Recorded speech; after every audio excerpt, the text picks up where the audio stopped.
Alléluia. Gloire à l'Éternel, notre Dieu, notre Père. Bienvenue au nom de à l'école Yeshua. Bienvenue ici pour cet enseignement, pour ce, ici, 3e Shabbat, donc du 11e mois. Comme vous le voyez à l'écran, nous sommes là donc le 11e mois. Donc 11e mois, c'est l'avant-dernier mois, avant effectivement la nouvelle année spirituelle, donc qui débutera, comme on l'a déjà dit, le 23 mars 2022. Très important car une année spirituelle se termine et donc nous devons nous préparer, bien évidemment, spirituellement à la nouvelle année qui vient, selon effectivement les Écritures, selon la parole de Dieu. C'est donc extrêmement important, ne manquez pas le premier mois, évidemment, de cette nouvelle année et ne manquez surtout pas de célébrer la Pâque de l'Éternel, car c'est lui qui nous fait sortir du pays de l'Égypte, c'est-à-dire du pays des ténèbres, de toutes les chaînes, de toutes les malédictions qui peuvent exister dans ce monde, dans ce monde de ténèbres. Voilà pourquoi nous devons être avec Dieu et non pas contre Dieu, ou ne pas être à côté de la plaque. Il y a des temps. Et nous sommes ici en 2022, ici dans un temps, très particulier, où, nous voyons s'accomplir des prophéties extrêmement importantes à la gloire de l'Éternel. Nous allons donc faire l'introduction à cette 15e paracha, qui, comme vous le voyez à l'écran, ici, je vous l'agrandis, 15e paracha, ici, sera donc lieu cette année le 5 février 2022.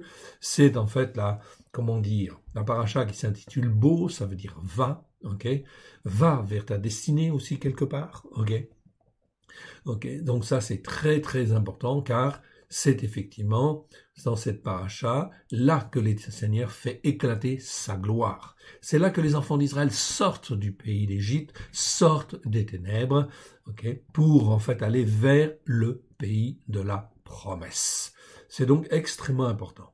Shemot chapitre 10 verset 1 à Shemot c'est Exode chapitre 13 verset 16. Donc très important. Vous verrez le mardi prophétique aussi, ce sera donc sur le passage de Marc chapitre 14 versets 32 à 44 de cette introduction, de cette paracha. Ici, vous pourrez donc l'écouter également, c'est extrêmement intéressant. Nous arrivons dans des temps prophétiques. Voilà pourquoi il convient de se préparer.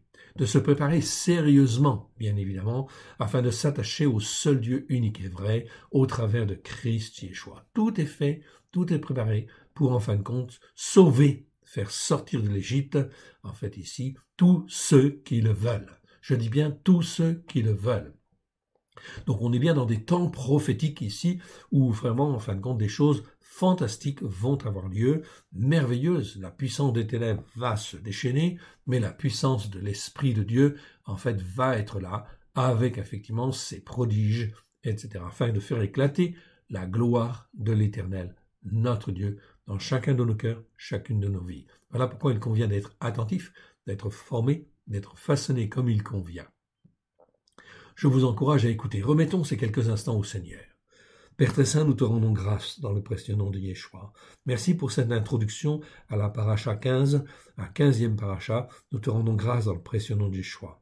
Cette introduction, Seigneur, oui, elle doit nous préparer justement à ta venue en gloire sur cette terre, à la gloire de ton saint nom. Nous te rendons grâce, forme-nous, façonne-nous, car c'est à toi que nous voulons obéir. Nous voulons être là où tu le veux, et faire les œuvres que toi tu as préparées d'avance, afin de te glorifier, toi le seul vrai Dieu, et celui que tu as envoyé. Amen. Pour cette introduction, nous avons choisi ici, nous suivons le cursus que le Seigneur nous a donné, et effectivement, donc nous sommes dans Jérémie 21. Jérémie 21, nous allons voir ce dont cela nous parle. Jérémie chapitre 21. Nous y sommes, ici. Voilà, chapitre 21. Voilà, vous le voyez à l'écran. Je l'ai agrandi au maximum. Je laisse pour le moment, les chapitres sur la gauche, parce que je vais en avoir besoin tout à l'heure. Et en fin de compte, nous allons étudier ce chapitre 21 au titre de l'introduction à la paracha numéro 15, c'est-à-dire à la venue en gloire de l'Éternel, notre Dieu. Donc avant que l'Éternel Dieu ne vienne, beaucoup de choses vont se passer malgré tout, effectivement, en France et en Europe et dans le monde, qui vont effectivement bouleverser les nations. Car l'Éternel Dieu veut se faire connaître comme étant le seul Dieu unique et vrai. Et oui, comme hier, Dieu a voulu se révéler en fait à la première puissance mondiale, qui était l'Égypte, bien évidemment, comme étant le seul Dieu unique et vrai. De la même manière, l'Éternel veut se faire connaître comme étant le seul Dieu unique et vrai auprès de toutes les nations de ce monde, auprès de tous les présidents, auprès de tous les rois, etc. Donc, ce n'est pas une mince affaire. On est dans un plan, comment dire, glorieux, un plan mondial où l'Éternel est aux commandes et il gouverne. Donc, il va susciter à droite et à gauche tout un certain nombre de choses, de mauvaises choses en fait aussi, des guerres, des pestes, des famines, toutes sortes de choses. Okay, on dit même l'épée, la famine et en fin de compte la peste, okay, tout simplement pour en fait bouleverser les choses, bouleverser les nations, les plans des nations, etc., de manière à amener effectivement en fait ici la connaissance de l'Éternel Dieu. Il est le Dieu du ciel, le Dieu de la terre, et il veut se faire connaître comme étant le seul Dieu unique et vrai. Il veut se faire connaître comme étant le seul Dieu unique et vrai, et il veut faire connaître aussi celui qu'il a donné depuis 2000 ans, mon frère, ma sœur, celui qu'il a donné comme devant être à sa droite, et qui est celui qui sauve. Oui, bien sûr, on parle de Yeshua HaMashiach. Cela fait 2000 ans que tout est accompli à la croix, afin que quiconque croit puisse avoir la vie éternelle. Est-ce qu'on enseigne bien la parole de Dieu aujourd'hui, comme il convient? Est-ce que dans les églises, est-ce que dans les assemblées, est-ce que dans le monde, en fait, d'une manière générale, est-ce que l'on parle, en fin de compte, de Christ, okay, de l'œuvre, en fin de compte, de Dieu, en fait, ici? Non, jamais, ou très peu, en réalité. Voilà pourquoi, en fin de compte, eh bien, il va se passer tout un certain nombre de choses vraiment très, très, très désagréables. Voyons ce chapitre 21 de Jérémie. Il est très important parce que c'est un chapitre qui marque un tournant dans le spirituel. On va les voir.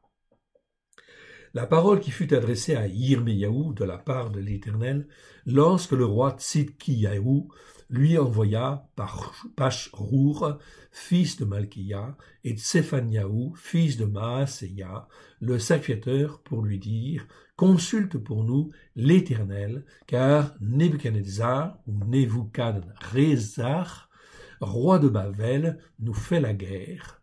Peut-être l'Éternel fera-t-il en notre faveur un prodige fantastique, afin qu'il s'éloigne de nous. » Donc, le peuple d'Israël, ici, au travers du roi Sédécias, c'est le dernier roi. Il va régner, en fait, 11 ans sur Jérusalem, mais en fin de compte, il va être, comment dire, emmené par Nebuchadnezzar, oui, bien sûr, à cause de sa désobéissance. C'est lui, en fait, dans son temps, que Jérusalem sera détruite et que, en fait, Israël, enfin, Juda, sera livré complètement. C'est la fin. C'est la fin de Juda. Okay, la fin d'Israël a eu lieu en 722, c'est-à-dire en fait 150 ans plus tôt, en fait à peu près. Et ici nous sommes en 586 avant l'ère chrétienne. C'en est fini. C'en est fini de Juda. Pourquoi? À cause de la désobéissance, à cause de la rébellion, à cause de l'insoumission. On arrive donc à l'échéance, en fait ici quelque part. Ici c'est un tournant. Oui, c'est un tournant, on le voit au travers de différents éléments, notamment même le nom de Nebuchadnezzar. Donc en français, dans nos Bibles, nous avons toujours Nebuchadnezzar. Pardon, excusez-moi. Nebuchadnezzar. Ok, mais en hébreu, c'est pas tout à fait Nebuchadnezzar, c'est Nebuchadnezzar. Normalement, c'est Nebuchadnezzar. Mais ici, en fin de compte, vous avez une lettre, notamment qui change. Okay, ici, c'est un nun, un n, si vous voulez, en fait, en français. Okay, et à partir du chapitre 21, eh bien, le nom de Nebuchadnezzar change. C'est Nebuchadnezzar. C'est-à-dire le nun, le n, est changé en resh, c'est-à-dire l'équivalent du r, en fait, en français. Donc là, ça veut dire quoi? Eh bien, c'est tout simplement comme un changement de personnalité. si vous voulez. Okay, ce n'est plus le même homme. Okay, en réalité. Donc, s'il est toujours roi de Babylone, oui, bien sûr, mais ici, il va agir d'une manière, en fait, puissante. Dans 32 versets, je vous le montre, en fait, ici, okay, Nebuchadnezzar existe 60 fois dans 59 versets, comme dans 2 Rois, chapitre 24, verset 1 et verset 10. Mais, à partir du chapitre 21 de Jérémie, on trouve 32 fois le nom modifié Nebuchadnezzar. C'est-à-dire ce n'est plus un N, c'est un Resh, un R. Okay, donc en hébreu, ce n'est plus un Nun, c'est un Resh en fait ici que nous avons. Okay, donc c'est une modification effectivement du nom, modification de sa personnalité. Ok, cette partie-là, cette orthographe-là, existe dans 32 versets, 32 fois dans 32 versets. Okay, avec un vav en fait en plus, c'est-à-dire que dans le nom Nebuchadnezzar, eh bien en fait ici vous avez en fait un vav.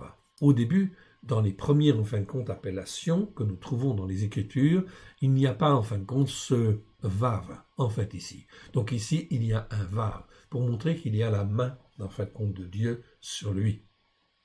Dieu a choisi Nebuchadnezzar. Dieu a choisi Nebuchadnezzar pour qu'il domine sur les nations, pour qu'il domine en fait sur Israël. Oui, bien sûr, c'est le choix de Dieu. Et l'étude en fin de compte du nom de ce roi, de ce premier roi dominateur en fin de compte du monde, est très intéressante. Pourquoi? Parce qu'en fin de compte, Dieu choisit en fait cet homme-là et il va effectivement le guider, le conduire pour accomplir les plans en fin de compte de Dieu, ses plans. En fait ici. Donc, ici c'est très important parce que nous sommes amenés en fait aussi à être dominés, en fait tout au moins la terre, à être dominés par en fin de compte des hommes qui vont devenir en fait ici nos rois et qui vont devenir des puissances sur la terre, voire des dominateurs, comme l'Antichrist, oui bien sûr, qui va venir. Donc la venue de l'Antichrist, eh bien c'est en fait ici la volonté de Dieu et il viendra, oui bien sûr, il régnera, mais il régnera pendant un temps très limité, pendant 7 ans en fait ici, mais il va être amené. Il existe déjà, il est déjà né en fait ici. Il n'est pas encore au pouvoir au niveau mondial, ok, mais en fin de compte il va à un moment donné, quand le royaume mondial des 10 cornes sera constitué, c'est-à-dire 10 puissances se seront assemblées, eh bien en fin de compte là, il y a 3 rois qui tombent et effectivement l'Antichrist prend le pouvoir au niveau mondial. Donc vous voyez que ici, la situation d'aujourd'hui des nations n'est pas encore d'être rassemblées. Okay, donc Dieu va répandre en fait la peste, va répandre l'épée, va répandre effectivement toutes sortes en fait de choses, la famine en fait aussi. Okay, donc il y a 3 fléaux principaux, la peste, l'épée, la famine. C'est ce avec quoi en fait Dieu joue. Dieu opère afin de rassembler en fait toutes les nations sous en fait une seule puissance, un royaume mondial de 10 cornes. Je vous renvoie, je ne vais pas faire en fin de compte ici un enseignement prophétique sur tout ce qui va se passer. Nous l'avons largement bien expliqué dans les prophéties de Daniel et de l'Apocalypse. Vous l'avez sur le site, c'est effectivement disponible, vous pouvez le consulter. Okay? C'est donc très intéressant car on passera par ces étapes. Donc aujourd'hui, en 2022, en fait, c'est donc très important de bien comprendre que nous allons passer en fait ici par des étapes et ces étapes-là. Je vous donne en fait juste un petit aperçu en fait ici. Ok, vous voyez en fait ici, ça c'est un slide que nous avons mis dans un de nos diapos. En fait ici, c'est une carte en fin de compte des religions. C'est une carte de religion, mais elle est assez intéressante. Pourquoi? Parce qu'elle nous montre comment la bête en fait de l'Apocalypse, Apocalypse 13, versets 1 à 2, ok. Puis je vis monter de la mer c'est l'ensemble de l'humanité, une bête, c'est-à-dire un empire, un royaume, qui avait 10 cornes. 10 cornes, c'est-à-dire 10 rois, 10 présidents. Et donc, au début, il y a effectivement 10 têtes, en fait, si je puis dire, 10 rois, 10 présidents, qui sont associés. Nous ne sommes pas encore là, mais ça va venir très vite. Très très vite à cause des famines, à cause de l'épée, c'est-à-dire des guerres qui vont être suscitées à droite et à gauche. Vous voyez, aujourd'hui, on parle de l'Ukraine. Vous voyez, en fin de compte, que les États-Unis, en fait, s'opposent à l'URSS. Ok, tout ça, ça fait partie, en fin de compte, du plan de Dieu. Dieu le permet. Pourquoi? tout simplement pour amener en fait ici un royaume mondial. Donc ça ne va pas se faire dans la douceur, on est bien d'accord. Okay, ça va se faire avec l'épée, donc c'est la guerre, avec la famine, oui, et la peste. Okay, famine, eh bien ça va être effectivement des productions qui ne sont plus là. On ne peut plus livrer en fait les gens comme il convient, à cause en fin de compte de tout ce qui se passe, et aussi en fait à cause du Covid, à cause en fait des pestes. Ça j'en ai parlé en fait déjà. Donc tout cela va contribuer à la constitution de ce royaume mondial. Okay, qui est appelé ici dans l'Apocalypse chapitre 13 une bête, que l'on retrouve en fin de compte dans Daniel aussi. Je ne rentre pas dans le détail. Je veux simplement souligner au verset 2 ici, la bête que je vis était semblable au léopard. Okay, ses pieds étaient comme ceux d'un ours et sa gueule comme une gueule de lion. Le dragon lui donna sa puissance, son trône et une grande autorité. Le dragon ici, c'est qui? C'est Satan. Satan lui donna sa puissance, son trône et une grande autorité. Mais au verset 2, on te parle du léopard. On te parle en fin de compte de l'ours et on te parle en fin de compte de lion. Si je regarde en fin de compte sur cette carte, eh bien je vais avoir une représentation ici, enfin relativement grossière, mais elle est très intéressante quand même. Eh bien, l'ours, c'est la partie, en fait, on va dire rouge, c'est l'URSS, tout simplement. C'est la puissance spirituelle qui agit sur l'ours, en fait, ici. Okay, donc ça, c'est une influence qui va, en fin de compte, aller en grandissant, oui, bien sûr, et aujourd'hui, vous voyez, elle veut s'étendre, en fait, sur l'Ukraine. C'est un exemple, en fait, ici, tout simplement. Et il y aura d'autres, en fait, possibilités, puisqu'effectivement, en fait, ici, certains craignent, justement, que l'ours, en fait, ici, ne vienne effectivement prendre les pays nordiques, en fait, ici, envahir les pays nordiques, voire envahir une partie de l'Europe. Ok, ce sont effectivement, en fait, ici, des influences spirituelles qui sont derrière. Très important. Dans la partie, en fin de compte, donc la partie jaune, au départ, dans la religion, ici, c'est les pays orthodoxes, en réalité. Mais en réalité, ça nous donne quand même une idée, en fait, ici, de l'influence de l'ours, l'URSS. La partie bleue, donc bleu foncé, c'est la partie occidentale, c'est la partie, en fin de compte, qui est sous l'influence judéo-chrétienne. Donc chrétienne occidentale, on va dire. Vous voyez, tout le pays de l'Europe, en fait, ici, sont normalement, en fait, ici, chrétiens, en fin de compte, dans la chrétienté, on va dire. Chrétienté catholique, ok, mais c'est chrétien, en fin de compte, aussi. Ou évangélique pour les États-Unis, etc. Et évangélique, en fait, ou comment dire, chrétien évangélique d'une manière générale. Tout ce qui est bleu ou bleu foncé, c'est judéo-chrétien. Ok, donc là, ça fait des blocs. Et en fait, dans un bloc bleu, eh bien, nous avons vu, au travers, je ne rentre pas dans les détails, l'influence, en fait, ici, du léopard. C'est l'image du léopard.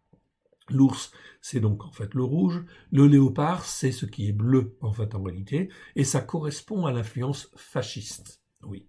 Fasciste, c'est-à-dire, ça vient de l'Allemagne nazie, en réalité. Donc, je ne rentre pas dans le détail. Je vous renvoie, en fin de compte, à l'enseignement sur Daniel et les prophéties de l'Apocalypse.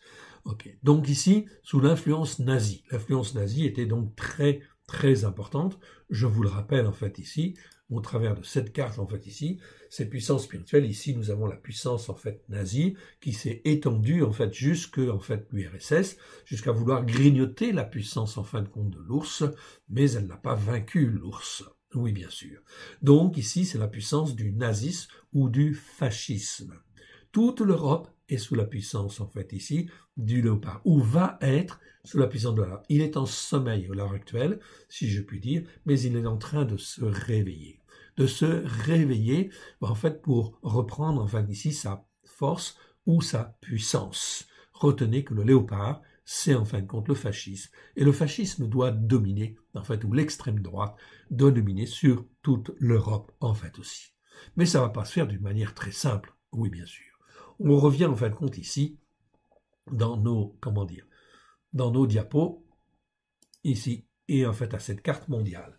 Donc on a en rouge, en fait ici, on le voit, l'influence en fin de compte de l'ours, okay, l'URSS, en bleu en fin de compte ici, l'influence du léopard, okay, c'est-à-dire le fascisme, et en fait en vert, vous avez en fait ici, la troisième expression, c'est le lion, en fait ici, c'est la puissance aujourd'hui qui s'exprime au travers de l'islam, les musulmans si vous voulez. Oui, c'est une puissance spirituelle. puissance spirituelle qui va s'opposer. Ces trois animaux, on les retrouve dans en fait le royaume mondial. On retrouve le léopard, on retrouve l'ours et on retrouve effectivement le lion. Le lion, c'est l'influence musulmane, ok. Et vous voyez en fait aujourd'hui que dans toute l'Europe, il y a bien sûr en fin de compte du bleu, mais il y a aussi en fin de compte du vert, c'est-à-dire beaucoup en fin de compte au travers des émigrants, beaucoup des émigrants et tous ceux qui sont venus habiter en fait en France et en Europe, bien sûr, l'influence en fait ici musulmane quelque part. Cela ne va pas rester d'une manière simple, en fait, ici, chacun dans son coin. Non, il va y avoir des tensions importantes. Voilà pourquoi la France, ok, est limitrophe de l'influence, comment dire, du lion, c'est-à-dire du vert, et en fait l'influence du bleu, qui est en fait l'influence du fascisme, l'extrême droite.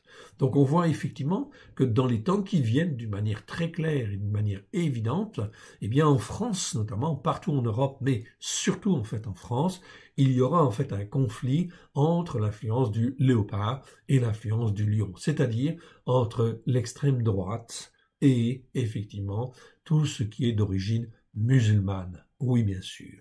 Ça va être une terre de conflit. Oui, la France va devenir malheureusement une terre de conflit. C'est l'épée.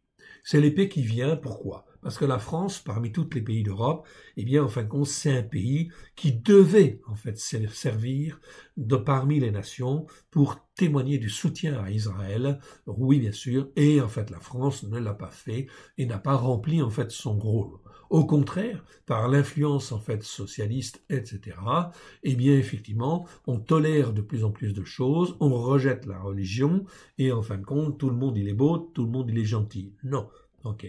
Donc ici, c'est pas ce que la Bible dit. La Bible dit, effectivement, celui qui est bien, celui qui est bon, c'est celui qui s'attache à Dieu et qui reste attaché à Dieu, et qui écoute la parole de Dieu pour la mettre en pratique. Donc il faut ramener les choses à leur bon sens, en fait, selon Dieu, selon la parole de Dieu. C'est donc extrêmement important. Donc l'épée va venir, en fin de compte, malheureusement, dans nos pays. Et ça va s'aggraver. Et vous le voyez, en fait, très nettement, au travers des élections qui se passent, en fait, ici. Vous voyez que l'extrême droite est effectivement en proie à des grandes secousses en ce moment, très précisément, tout simplement entre les partis politiques, afin de savoir qui va se présenter en fait ici aux élections et en fait ici être en concurrence, oui bien sûr. Mais l'extrême droite en France va en fait ici dominer. Mais ce ne sera jamais en fin de compte le lion qui va dominer, mais il va y avoir des conflits. C'est ce qu'on appelle en fait ici l'épée. Voyons un petit peu ce que nous dit le texte. La parole fut adressée à Yirmeyahu de la part de l'Éternel, lorsque le roi Tsidkiyahu lui envoya, voilà, Pashur, fils de Malkiya. Donc ce Pashur, c'est pas le même Pashur que nous avons vu au chapitre 20 de Jérémie. C'était un fils de Immer. Ici, c'est fils de Malkiya. Donc c'est un sacrificateur. C'est Phaniaou, fils de Maaséja, le sacrificateur, pour lui dire « Consulte pour nous l'Éternel, car Nebuchadrezzar, roi de Babel, nous fait la guerre. Peut-être l'Éternel fera-t-il en notre faveur un prodige fantastique afin qu'il s'éloigne de nous. » Donc on voit que les sacrificateurs ici, est-ce qu'ils ce sont des bons sacrificateurs? Non. En fait, ils sont déviants. En fait, ici, ils n'écoutent pas Jérémie. Jérémie est amené ici comme prophète afin de secouer, en fait, ici, les uns et les autres, parce qu'ils n'écoutent pas la parole de Dieu pour la mettre en pratique comme il conviendrait. Donc là, on parle de Nebuchadnezzar, mais qui est dans sa personnalité, qui va servir au jugement, en fait, ici. Au jugement, à l'application des jugements de Dieu. Nebuchadrezzar, roi de Babel, nous fait la guerre. Peut-être fera-t-il en notre faveur un prodige fantastique afin qu'il s'éloigne de nous. Dans nos Bibles en français, nous voyons le mot miracle. Et bien sûr, c'est pas bon, effectivement, parce que miracle, ça vient de la chrétienté catholique. En fait, ici, le mot nous parle, de choses fantastiques, et qui sont comme des prodiges. Donc, c'est pas le mot prodige en lui-même, parce que c'est le mot mophet, en hébreu. Ici, c'est un autre mot, c'est un verbe. Par là, c'est quelque chose d'extraordinaire, de merveilleux. Ok, on peut traduire par prodige fantastique ou prodige merveilleux, etc. par exemple, afin qu'il s'éloigne de nous. Donc on voit ici que les sacrificateurs ont quand même une connaissance ou le souvenir de, en fait, des actions fantastiques que l'Éternel faisait au temps de l'Égypte.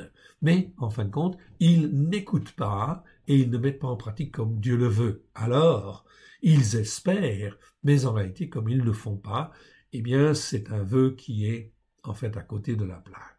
Yirmiyahu leur répondit. Voilà ce que Jérémie, Yirmiyahu, leur répondit. Vous direz à Tzidkiyahu, okay, et Tzidkiyahu, Sédécias, c'était bien en fin de compte ici un roi qui n'écoutait pas. Il était faible en fait aussi quelque part, et en fin de compte, il ne décidait pas comme il convenait, il ne prenait pas l'autorité spirituelle qu'il devait prendre en tant que roi, il n'a jamais en fin de compte été un roi, on va dire, bon en fait ici, et en fin de compte, saint devant Dieu.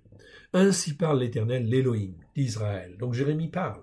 Ainsi parle l'Éternel, l'Élohim d'Israël. Voici, je vais détourner les armes de guerre qui sont dans vos mains et avec lesquelles vous combattez au dehors des murailles le roi de Babel et les Kasdim. Kasdim, ce sont les Chaldéens. Mais le mot, en fin de compte, ici, Chaldéen, c'est Chaldéen avec la puissance occulte, en fait, aussi quelque part, qui vous assiège. Et je les rassemblerai au milieu de cette ville. C'est-à-dire, en fin de compte, je les ferai converger, dit Rachi, en fait ici, vers cette ville, c'est-à-dire, je vais, en fin de compte, tous les outils que vous utilisez, les armes que vous utilisez, eh bien, ça va se retourner contre vous et contre cette ville, en réalité. C'est ça que Jérémie, en fait, ici, veut dire. Puis, verset 5, puis je combattrai contre vous. Donc l'Éternel, au travers de la bouche de Jérémie, dit en fin de compte ici, je combattrai contre vous, la main étendue et le bras fort, avec colère. Ici, c'est le mot af en hébreu. Avec fureur, c'est le mot réma, et avec une grande irritation, ketsef en fait ici. Donc ici, l'Éternel montre bien là qu'il est très en colère, qu'il a sa fureur en fait est là, son irritation est là. Pourquoi? Parce qu'on n'écoute pas la parole de Dieu pour faire comme Dieu le veut.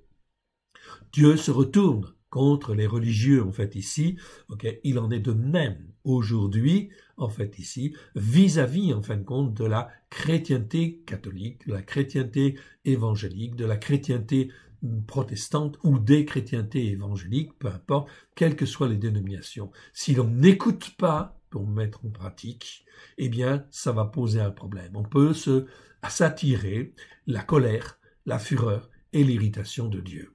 Un exemple très clair. Dieu dit qu'il faut faire le Shabbat. Est-ce que, en fin de compte, la chrétienté fait le Shabbat? Non. Eh bien, on est dans la même situation spirituelle que, en fait, à l'époque, les sacrificateurs au temps de Sédécias. Ils n'obéissent pas. Ils font ce qu'ils veulent, comme ils veulent, mais ils n'écoutent pas. Encore que eux, ils continuaient quand même à faire le Shabbat. Okay? Mais ils ne le faisaient pas avec le cœur, etc. Donc ça, c'est très important. Il faut écouter la parole de Dieu et l'appliquer avec cœur et avec zèle. Avec simplicité de cœur. C'est pas la peine, en fait, d'être trop compliqué, mais il faut obéir. C'est tout. Obéir avec simplicité de cœur. Verset 6, que dit l'Éternel? Je frapperai les habitants de cette ville, les descendants d'Adam et les bêtes. Ils mourront d'une peste affreuse. Donc Dieu dit qu'il va s'attaquer ici non seulement aux animaux, mais aux hommes, en fait aussi aux descendants d'Adam. Ici, c'est le mot Adam. Adam, c'est en fait descendant d'Adam. C'est traduit par homme, comme le mot Ish, comme le mot Geber. C'est un petit peu embêtant, en fait, ici, dans nos traductions, parce que ça manque de clarté et de finesse, en fait, ici. Okay?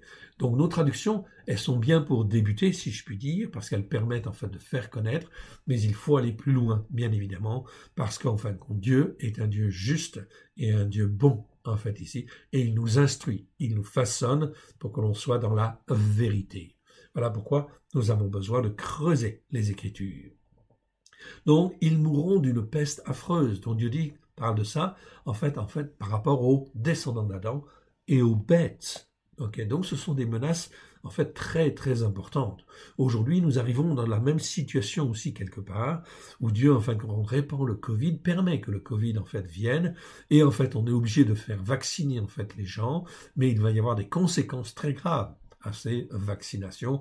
Oui, bien sûr. Okay, voilà pourquoi on parle en fait ils mourront d'une peste affreuse, c'est-à-dire de toutes sortes de maladies par lesquelles ils ne sont plus protégés parce qu'ils ont été vaccinés d'une certaine manière et on a touché à leur ADN. Okay, donc en fait ça c'était extrêmement grave. ADN ou ARN, je ne suis pas un spécialiste, mais c'est pas bon en tout cas quelque part. Donc ils mourront d'une peste affreuse. Après cela, déclaration de l'Éternel, je livrerai Tzidkiyahu, c'est-à-dire Sédécias, roi de Juda, ses serviteurs, le peuple, et ceux qui dans cette ville échapperont à la peste, à l'épée et à la famine. Donc 3 fléaux en fait très graves. La peste, c'est la maladie d'une manière générale en fait ici. C'est pas forcément la peste en tant que peste elle-même, mais c'est toutes sortes en fait de maladies. Et ici en fait l'article est en fait souligné en fait en hébreu. Donc les mots ont un article ici pour dire en fait c'est la peste. Okay, l'épée en fait ici, c'est-à-dire la guerre. C'est-à-dire, en fin de compte, la dispute, c'est-à-dire, c'est la discorde, en fait, ici, c'est le conflit social, le conflit politique, etc. C'est, en fait, ici, la guerre, quelque part, ou le combat. Eh bien, effectivement, c'est ce qui va arriver aussi en France, malheureusement. Et la famine, oui, bien sûr, parce que toutes ces choses vont perturber l'économie, et ça va poser en fait d'énormes problèmes d'approvisionnement, etc. Donc tout cela, la peste, l'épée, la famine, cela viendra, oui bien sûr. Okay, mais il faut garder confiance en l'Éternel. L'Éternel Dieu nous garde si nous écoutons et si nous mettons en pratique. C'est donc très important, ou si nous voulons revenir dans ses voies. Verset. On continue le verset.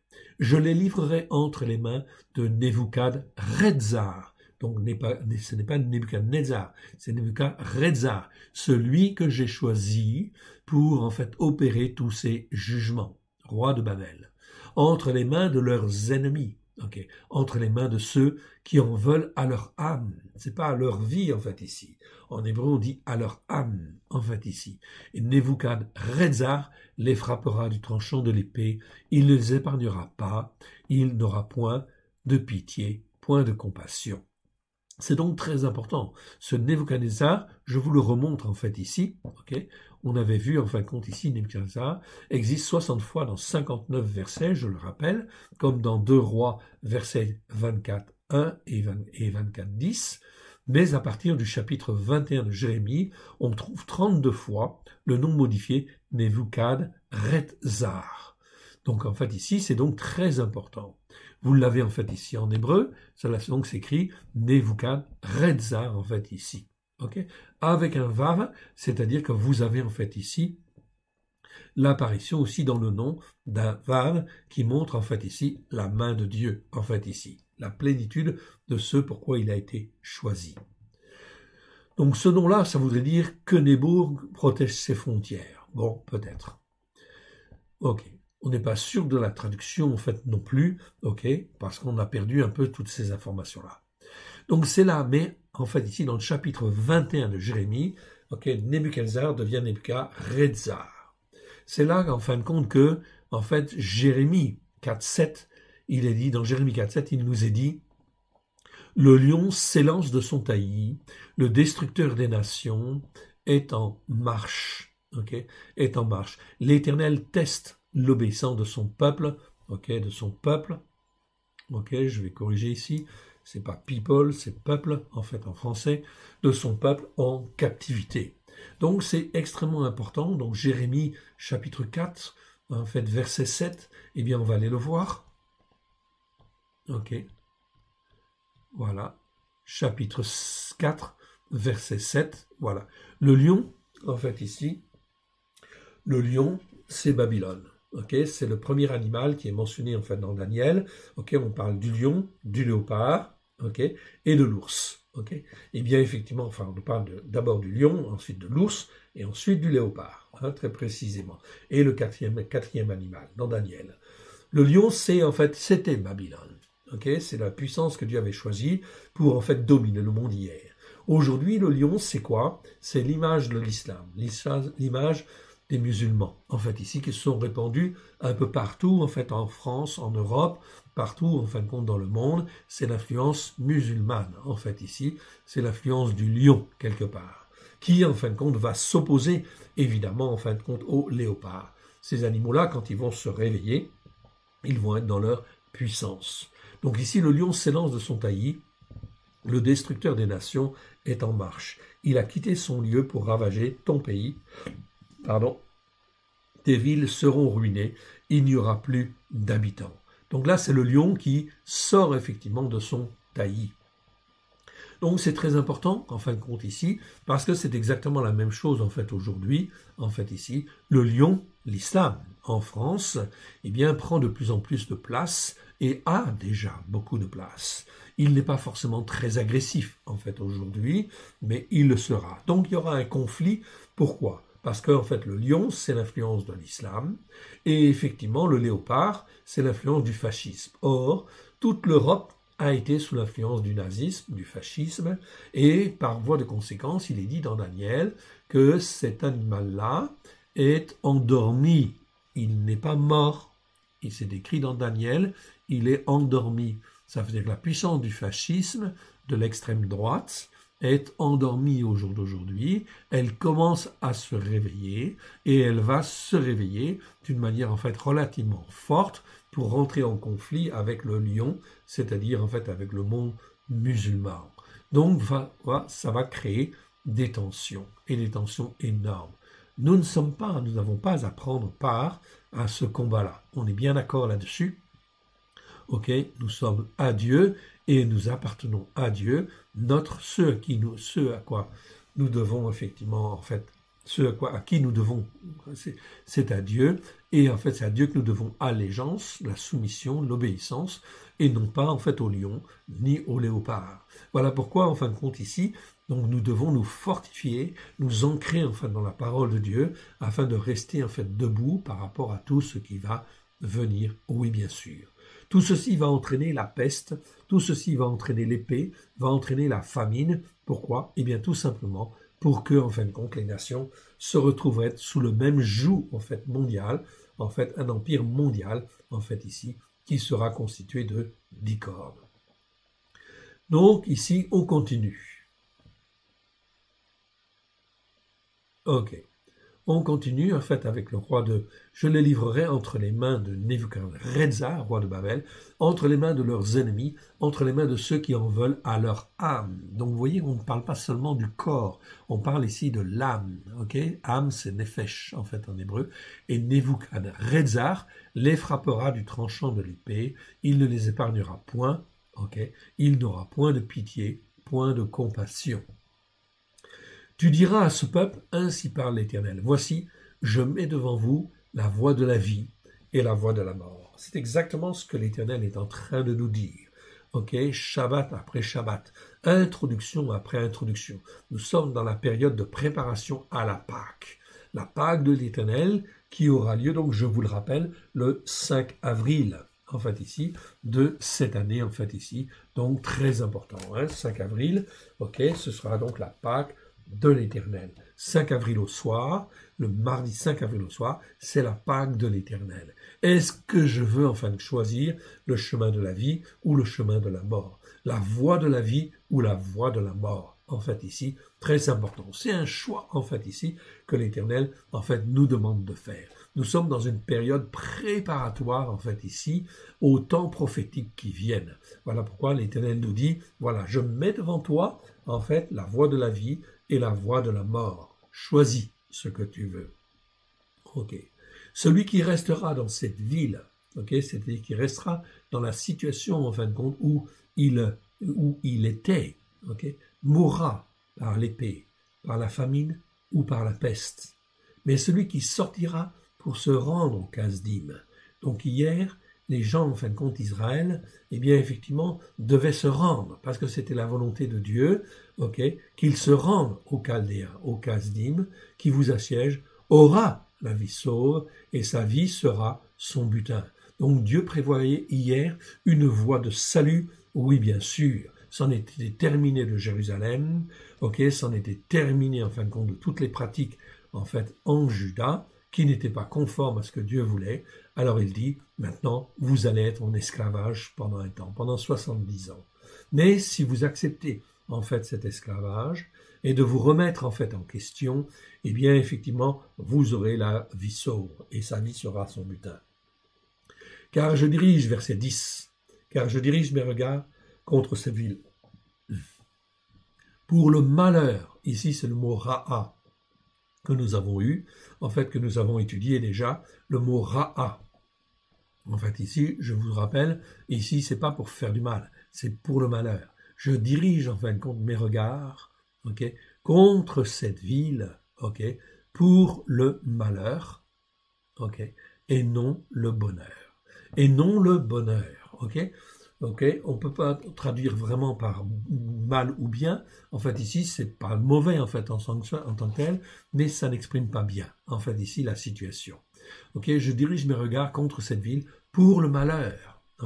Pour le mal, mais dans le sens où le malheur va venir, et non pour le bonheur. C'est pas tov, c'est tova, en fait, ici. Donc, c'est mieux que bien, en fait, ici. Donc, c'est pas la bénédiction qui va venir. Déclaration de l'Éternel, elle sera livrée entre les mains du roi de Babel, qui la brûlera par le feu. Donc, Jérusalem est destinée à être totalement détruite. Dieu a jugé son propre peuple. Comment ne juge-t-il pas, en fait, les nations? Oui, de la même manière, Dieu va juger. Pourquoi? Parce que la terre lui appartient. Donc Dieu va juger, en fin de compte, tout ça. Il va faire passer par différentes étapes, etc., de manière à ce que les gens puissent se poser les bonnes questions. Il la brûlera par le feu. Verset 11. Et tu diras à la maison du roi de Yehuda, écoutez la parole de l'Éternel. Maison de David, ainsi parle l'Éternel, rendez un jugement juste. Donc ici, c'est Mishpat, donc ici, c'est toujours un jugement juste. Apprenez à bien juger. Comment, mon frère, ma sœur, tu peux apprendre à juger correctement, à juger bien si tu n'écoutes pas la parole de Dieu et que tu ne la mets pas en pratique. Rendez un jugement juste dès le matin et délivrez l'opprimé des mains de l'oppresseur. De peur que ma fureur c'est Réma en fait ici, donc c'est bien le mot fureur en fait ici qui est là. Je vous le montre en fait ici, vous voyez, c'est le mot Réma. Réma ça ne veut pas dire colère, Af ça veut dire colère, vous l'avez au-dessus. Af ça veut dire colère, donc quand c'est colère, c'est bien il faut mettre colère. Quand c'est Réma c'est en fait la fureur, c'est le niveau au-dessus, c'est la colère en fait qui est enflammée en fait ici, quelque part, et qui brûle, c'est la fureur ardente, c'est la fureur violente, la violence de la fureur, ou même le venin des serpents. Donc ici, Réma, c'est quelque chose en fin de compte de, qui exprime la fureur, l'expression de la fureur. Voilà pourquoi en fin de compte Dieu est en fureur. Donc si hier il a été en fureur contre son peuple, il sera en fin de compte ici en fureur contre en fait les nations qui n'écoutent pas. Ou en fin de compte les chrétiens, les croyants qui en fin de compte n'écoutent pas comme il faut et qui sont comme Israël hier en faisant ce qu'ils veulent. Ils interprètent comme ils veulent, ils font ce qu'ils veulent. Non, Dieu dit rendez un jugement juste conforme à l'écriture, conforme à la parole de Dieu. Rendez un jugement juste dès le matin et délivrez l'opprimé des mains de l'oppresseur, de peur que ma fureur n'éclate comme un feu et ne s'enflamme sans qu'on puisse l'éteindre. Le Seigneur est très clair en fait ici. Il annonce tout ce qui va se passer et ce qui va se passer en fait ici, c'est terrible. Ce qui va venir en fait en France. Voilà pourquoi il faut écouter et mettre en pratique. Il faut faire le Shabbat. Oui, il faut faire les fêtes de l'Éternel, découvrir les fêtes de l'Éternel. Elles commencent en fait au mois en fait de avril en fait ici. L'année commence au mois de mars, et à partir du mois d'avril, 5 avril, vous avez la Pâque de l'Éternel. C'est la première fête de l'Éternel de l'année spirituelle qui vient. Donc ne manquez pas de célébrer la Pâque. Écoutez et formez-vous, pratiquez-la même si vous ne savez pas bien le faire, ça n'a pas d'importance. L'essentiel c'est de le faire avec une bonne attitude de cœur et de découvrir la fête de la Pâque, la fête des pains sans levain et en fait ici la fête des prémices, qui est en réalité la fête de la résurrection.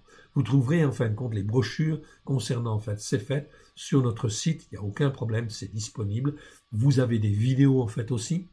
Vous avez sur notre site www.alécoledeyeshua.com, vous avez effectivement donc toutes les brochures qui existent, qui sont disponibles pour en fin de compte former, façonner. Même si vous ne le faites pas parfaitement, peu importe, l'essentiel c'est de le faire, de revenir dire pardon Seigneur, nous avons dérapé, nous n'avons pas écouté, nous n'avons pas été dans l'obéissance, nous n'avons pas été dans la soumission, mais maintenant nous voulons reprendre, nous voulons prendre les choses en main et nous voulons revenir vers toi. Ok, c'est donc très important. Verset 10, « Car je dirige mes regards contre cette ville, pour le malheur, non pour le bonheur. Déclaration de l'Éternel sera livrée entre les mains du roi de Babel, qui la brûlera par le feu. Et tu diras à la maison du roi de Yehuda, écoutez la parole de l'Éternel.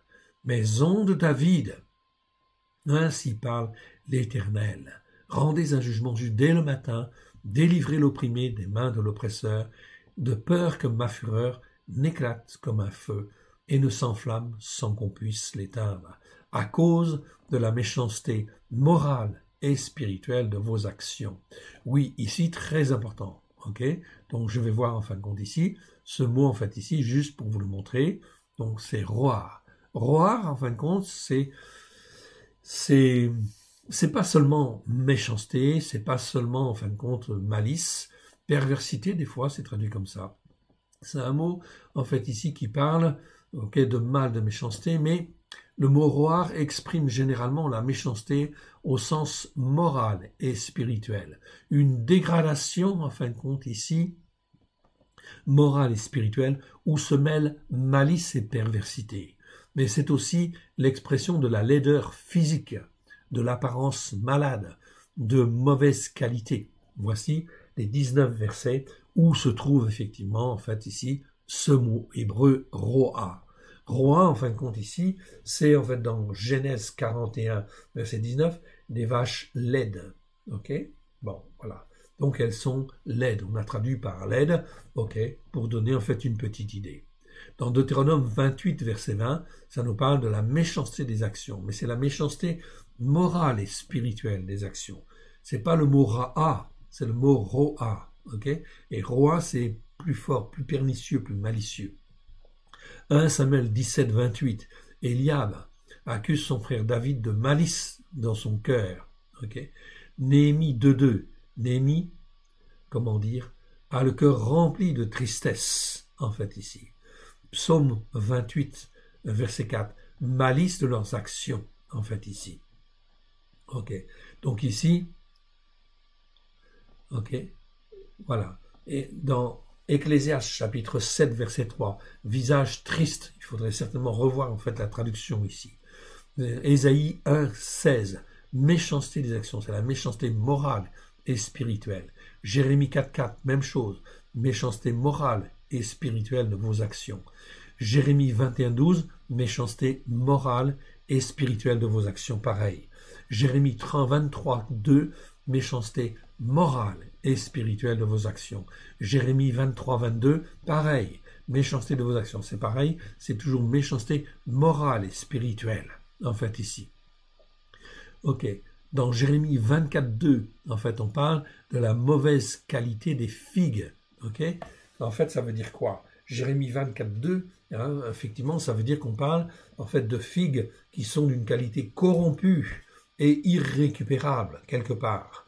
Ok, donc c'est bien en fait cette notion-là. C'est pas mauvaise ou simplement mauvaise, non. C'est en fait ici, ils sont vraiment de mauvaise qualité. C'est une qualité corrompue, irrécupérable. Ok, donc Dieu va parler de son peuple en disant que ce sont des figues. Il y a dedans, en fait, ici, dans ceux qui sont emmenés en captivité, il y a des figues, en fin de compte, qui sont mauvaises, mais il y a aussi des figues bonnes, c'est-à-dire des gens qui se sont laissés entraîner, et ceux-là vont être emmenés en captivité, oui, bien sûr. Donc Dieu, en fin de compte, va susciter les choses de manière à ce qu'ils puissent être rattrapés si besoin est, en fin d'ici. Si, en fin de compte, il y a de la repentance. Jérémie, en fin de compte, ici, ok, 24.3, c'est pareil. 24.8, c'est pareil.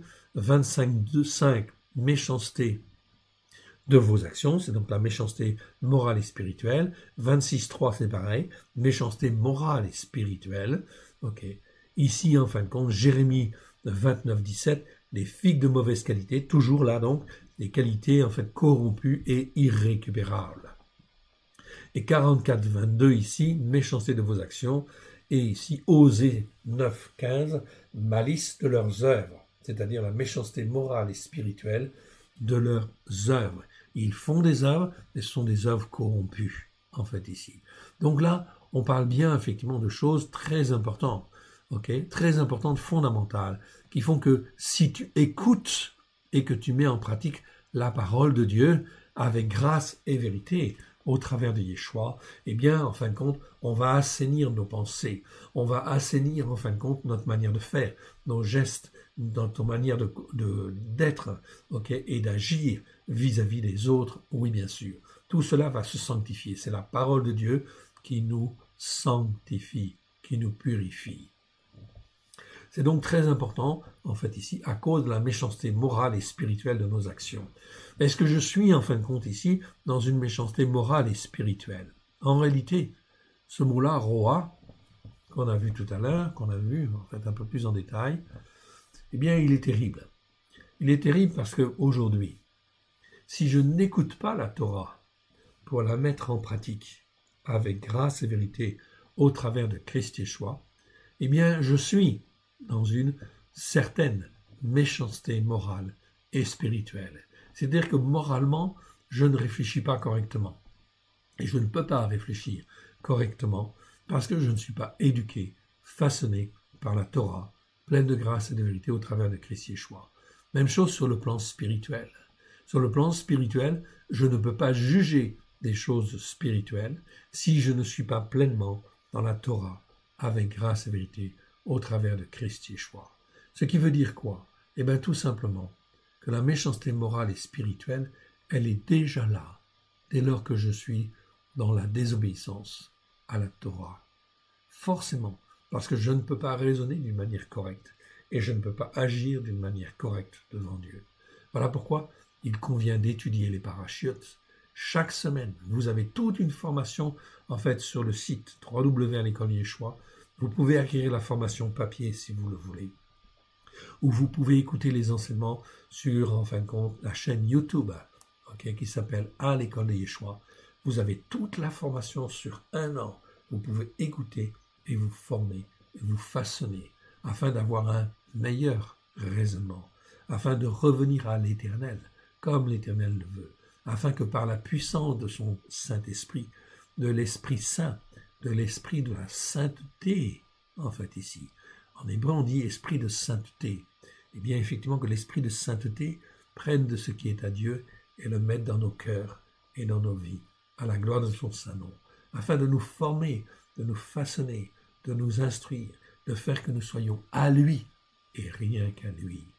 Voilà pourquoi c'est une formation spirituelle, on est bien d'accord, hein, d'accord? Mais cette formation spirituelle, elle ne se fait en réalité que par l'Esprit de Dieu, par l'Esprit de sainteté. Vous pouvez avoir des hommes et des femmes qui sont là pour vous aider, pour vous former, pour vous façonner, pour vous guider. Mais en réalité, celui qui forme, qui façonne, c'est Yeshua, par la puissance de l'Esprit Saint, ou l'Esprit de la sainteté de Dieu. Donc cela se fait toujours, en fin de compte, avec Dieu, avec le Père, avec le Fils et avec l'Esprit Saint. Toujours. C'est pour ça qu'en fin de compte, dans certains versets, il est dit, en fin de compte, gloire à celui qui nous a façonnés. Qui nous a façonnés, okay, mais c'est au pluriel. C'est-à-dire, en fait, ils sont 3. Il y a le Père, le Fils et le Saint-Esprit. Il y a Dieu, il y a Yeshua et il y a l'Esprit Saint. Les 3, en fait, sont un, okay, pour nous former et nous façonner. Si, du moins, nous écoutons et nous mettons en pratique. Et si nous voulons, en fait, ici, nous rendre obéissants et entièrement soumis à la parole. Voici, j'en veux à toi, verset 13. Ville assise dans la vallée, sur le rocher de la plaine. Le rocher de la plaine ici, rocher, c'est l'image, en fin de compte, ici, en fait, de quelque part, de Yeshua, qui est le rocher, oui bien sûr, qui est le rocher en fin de compte, donc qui a été écrit en fait ici en écriture pleine avec un vav. Cela veut dire quoi? Qu'en fait ici Jérusalem, eh bien en fait était assise dans la vallée sur en fait un rocher, donc une petite colline, mais sur le rocher de Christ en réalité quelque part. C'est-à-dire qu'en fait s'ils étaient toujours dans l'obéissance et la soumission, personne ne pouvait attaquer Jérusalem. Personne ne pouvait toucher à Jérusalem parce que, en fait, le rocher de l'Éternel, Christ, était là. Et qu'il protégeait, en fait, la ville, de toute influence mauvaise. N'importe quel dominateur dans le monde ne pouvait, en fait, venir attaquer Jérusalem et dominer sur Jérusalem dès lors qu'il est dans l'obéissance et la soumission. Mais en réalité, même s'ils savaient certaines choses au niveau spirituel, eh bien, en fin de compte, ils n'ont pas écouté. Ils ont été dans la désobéissance. Ils ont été dans l'insoumission. Voilà pourquoi Dieu se retourne contre eux et dit « Voici, j'en veux à toi, ville assise, qui était en fait dans la vallée, sur un rocher, simplement le rocher de la plaine, déclaration de l'Éternel. » Oui. Et en fin de compte, qui se disait, par orgueil, « Vous qui dites, qui descendra contre nous? Qui entrera dans nos demeures? » Bien personne. Et verset 14, le Seigneur dit, « Je vous châtierai selon le fruit de vos œuvres. » C'est à cause de vos œuvres, à cause de ce que vous avez fait, en réalité, déclaration de l'Éternel. Je mettrai le feu à votre forêt, et il en dévorera tous les alentours. Mon frère, ma sœur, nous sommes dans une période où nous nous préparons, et il convient de se préparer d'une manière sérieuse, à rentrer dans la crainte sainte et saine de l'Éternel, de ce grand Dieu en fait d'Israël, Dieu des nations, du Dieu d'Israël, mais du Dieu des nations, afin de rentrer dans une crainte salutaire, respectueuse, honorable, non pas en fin de compte dans la terreur, non, mais en fin de compte de se repentir, de s'humilier en fait devant l'Éternel et de dire « Ô Éternel, je te demande pardon. Pardon pour mes erreurs, pardon pour mes péchés, pardon pour mes transgressions. » Et on va terminer par une prière à la gloire de l'Éternel. Père très saint, nous te rendons grâce dans le précieux nom de Yeshua, ton Fils bien-aimé. Merci Seigneur parce que tu nous enseignes. Tu nous enseignes à revenir à toi, à être attachés à toi et à toi seul, à ta Torah pleine de grâce et de vérité, au travers de Christ Yeshua. Pardon pour notre rébellion, pardon pour notre désobéissance, pardon pour notre insoumission. Mais nous voulons nous repentir en cette période, oui, avant la Pâque, avant l'année nouvelle qui vient, afin de rentrer pleinement dans ton plan de salut, dans la voie de la vie, en fait ici, qui donne la vie à la gloire de ton saint nom. Pardon, Seigneur, pour toutes nos erreurs. Pardon pour l'orgueil qui a été le nôtre. Pardon, Seigneur, mais nous voulons venir à toi, au travers de Christ Yeshua, ton Fils bien-aimé, car depuis 2000 ans, tout est accompli à la croix, afin que quiconque croit puisse avoir la vie éternelle. Aussi, rends-nous obéissants par la puissance de ton Saint-Esprit, rends-nous obéissants et soumis à la gloire de ton Saint-Nom, au travers de Christ Yeshua, afin que nous soyons un même cœur, une même âme, un même esprit, à la gloire de ton Saint-Nom. Nous te rendons grâce dans le précieux nom de Yeshua, ton Fils bien-aimé. Amen. Que l'Éternel Dieu vous bénisse et vous garde dans le précieux nom de Yeshua. Alléluia. Amen. Écoutez donc les vidéos sur les parachutes. Écoutez les mardis prophétiques également. Que l'Éternel Dieu vous bénisse. Mais ne manquez pas la nouvelle année spirituelle qui, je vous le rappelle, commencera effectivement donc le 23 mars 2022. Ça, c'est le début de l'année spirituelle nouvelle. Vous avez un calendrier en fin de compte ici qui est disponible. Vous pouvez le trouver sur notre site www.lecoledeyeshua.com qui nous permet de connaître les temps de Dieu et ce que Dieu est en train de faire.